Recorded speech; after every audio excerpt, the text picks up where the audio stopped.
All right, in this exercise, we are going to be talking about some breathing exercises, and specifically these 3 breathing exercises you can download from the breathing handout in the module here.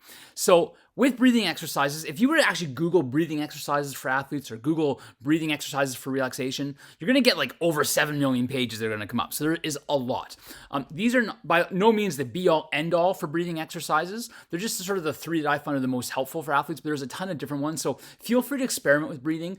Again, the most important thing with breathing exercises or any relaxation exercises, what we're trying to do is we're trying to reduce the breathing rate, reduce the heart rate, and decrease muscle tension in the body. And if we can have that happen, then all of a sudden we have a lot of success and we tend to have a pretty good response in our body. Now, breathing exercises aren't only used for relaxation. We can also use them for energizing. So we're going to talk a little bit about that today. But the first exercise, and what's really important when we talk about breathing, is understanding how our diaphragm works. All right, your diaphragm is a muscle that sort of, for lack of a better description, it separates your lungs from your guts. And so it's essentially the muscle that is one of the key components in helping you breathe. So if you were to put your hand on your chest and your hand on your tummy, right, you can't really see in the video here, but if you put your hand on your chest, hand on your tummy, when you breathe in, okay, if your shoulders move up and down or your hand on your chest starts to move a fair bit, you're not actually breathing from your diaphragm, you're breathing more from your chest. And so if we're anxious or under pressure, that's when we tend to breathe with these muscles in through here. When we're relaxed, when we're sleeping, when we're calm, we tend to breathe more from the diaphragm. So what you should feel, and the easiest way to practice this is just actually do it laying on the ground, not in bed, but do it laying on the ground with your knees bent, feet flat on the floor. Have a hand on your chest, hand on your tummy, and just do some breathing. Do that for about 2 minutes. And what you'll start to notice is at first, okay, oh, my chest, my arms or my shoulders are doing all the breathing, but then what will start to happen is your stomach will kind of take over. And so when you breathe in, nothing happens up here, but everything's sort of happening from your gut. And what's actually happening is your diaphragm, that muscle that separates your lungs from your guts, is kind of pushing down, and that pushes all the your intestines and things along those lines, pushes them out. They got to go somewhere, and so they expand.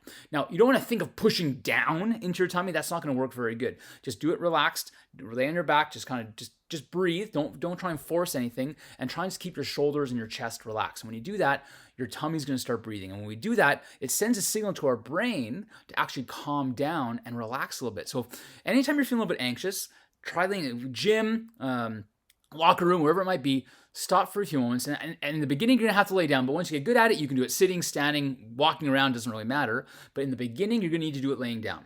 So you're going to breathe in. You do that for about 2 minutes. And what should happen after doing that breathing for those 2 minutes, you should notice, oh, muscle tension's relaxed a little bit. Our breathing is slowed down, and our heart rate, all right, has slowed down as well. And that's what we're trying to have. So that's called diaphragmatic or deep breathing. And it's in through the nose, out through the mouth. However long you breathe in should be about the same amount of time that you're breathing out. So if you're breathing in for a 1 or a 2 count, you're breathing out for a 1 or a 2 count. And just as a note, anytime you're doing breathing exercise, you'll know in the handout here that there are some counts. Never count with a stopwatch or count seconds. It's always just counts in your head, because depending on how you're feeling, sometimes your count will be a little bit faster and sometimes it'll be a little bit slower. But if you try and force it with a stopwatch or a clock, it's going to feel very awkward. So again, just in summary on the deep breathing, in through the nose, out through the mouth, keeping the chest relaxed and just breathing from that belly. Fantastic tool to help us relax. It'll take about 2 minutes to kick in. And it's only, breathing is not like, oh, I feel super relaxed. You have to do it for a certain amount of time, and it's not going to last forever. So the amount of time that I do the breathing, if it takes me about 2 minutes to get relaxed from the breathing, it's probably only going to last about 1 or 2 minutes before I maybe have to do something different or do it again to get those same actions. So breathing is not a magic pill that's going to eliminate stress and anxiety, but it's a tool. It's a tool in your toolbox to help you relax and not feel quite as stressed and get that physical tension to subside. Now, the second breathing is called our rhythmic breathing. And in that, we're going to breathe in, we're going to hold our breath, and we're going to breathe out. So for example, we have let's just say we did like a 1 or a 3-1-1 ratio. So we're going to breathe in for 3 seconds, hold for 1 second, and breathe out. Now that's a pretty fast count. So we're going to breathe, again, not breathing in for 3 seconds, but for 3 counts. Why I emphasized that earlier. So when we breathe in, then we're going to hold, and we're going to breathe out. Okay, and again, in, hold, out. Now, if I do that without sort of all the signals, it's going to look a little bit more like,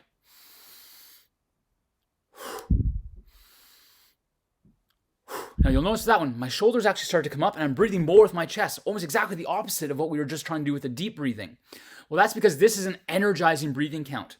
It's when we're going to create more tension, we're going to create more energy. If you're feeling tired, if you're a little bit unmotivated, if you feel a little bit like you need to get amped up for the competition, rhythmic breathing, doing a 3-1-1 count is fantastic. But if you want to relax, a 3-1-1 count is one of the worst things you can do.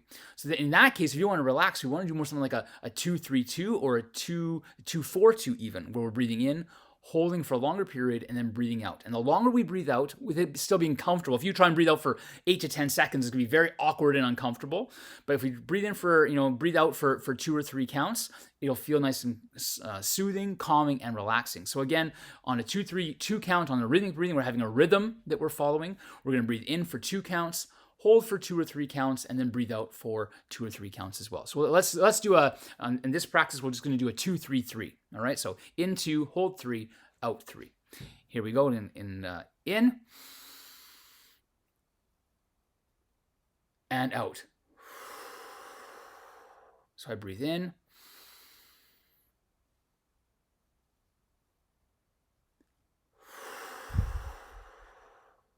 Now you'll feel very silly doing this, and we'll take some practice, but when we have those longer counts out, it will feel it will begin to feel more soothing. Now, some athletes, myself in particular, I actually don't really like the rhythmic breathing very much. I don't find it very calming. I don't find it very soothing. But for a lot of athletes, this is the best one. I would actually say probably about 60% of the athletes that I work with don't actually like rhythmic breathing very much. They find the other 2 exercises on this handout much more effective.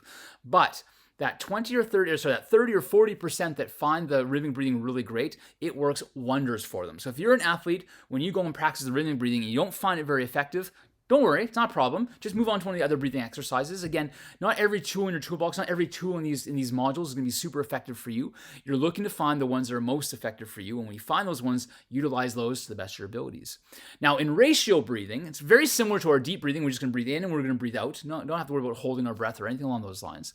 But we're going to do it in not just a 1-to-1 ratio like we did in deep breathing. We're going to be breathing out longer than we breathed in. So it might be a breathing in for a 2 count and out for 3 or 4. So it's just going to be something as simple as